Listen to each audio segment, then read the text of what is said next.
Medical విద్యార్థులందరూ stipend ఇవ్వాలని కర్నూలు జిల్లా ఆదోనిలో ధర్నా చేపట్టారు. పట్టణంలోని పద్మావతి కళాశాల నుండి సబ్ కలెక్టర్ ఆఫీస్ వరకు ర్యాలీగా వెళ్లి ధర్నా నిర్వహించారు.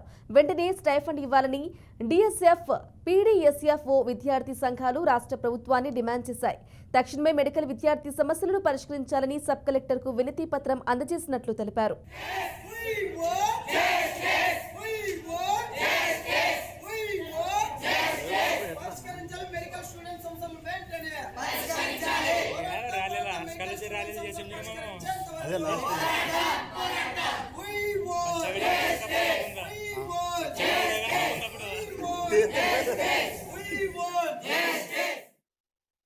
మరి ముఖ్య ఉద్దేశం ఏమంటే ఆదోని ప్రాంతంలోన మరి మెడికల్ చదువుతున్నటువంటి విద్యార్థులకు ఈరోజు అప్రెంటిస్‌షిప్ పేరుతోన ఈరోజు ఫ్రీగా పనిచేస్తున్నటువంటి దౌర్భాగ్యమైన పరిస్థితి ఈరోజు మన ఆదోనిలో ఏర్పడింది.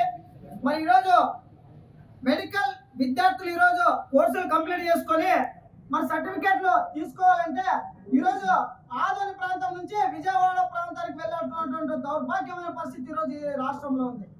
మరి ఈరోజు విద్యార్థులు కోర్సులు పూర్తి చేసుకొని మన సర్టిఫికేట్లు తీసుకోవాలంటే కూడా విజయవాడకు రిజిస్ట్రేషన్ పేరుతో ఈరోజు ఇప్పించుకున్నటువంటి పరిస్థితి ఏర్పడింది. మరి ఈరోజు నిన్నటి రోజున చాలా మంది విద్యార్థులు మెడికల్ స్టూడెంట్లు మరి వచ్చి అన్న ఈరోజు మేము సర్టిఫికేట్లు తీసుకోవాలంటే మరి దాదాపుగా చాలా దూరం వెళ్ళాల్సినటువంటి పరిస్థితి ఉంది అని చెప్పడం జరిగింది. కాలేజ్ స్టూడెంట్స్ సమస్యలు పరిష్కరించేంత వరకు ఉద్యమం ఆపేదే లేదు. ఎందుకంటే అప్రెంటిస్‌షిప్ పేరుతోన ఈరోజు ఫ్రీగా పని చేయించుకుంటున్నారు. స్టే ఫండ్ కూడా ఈరోజు రాష్ట్ర వ్యాప్తంగా మెడికల్ చదువుతున్నటువంటి విద్యార్థులకు ఎక్కడా కూడా అందలేనటువంటి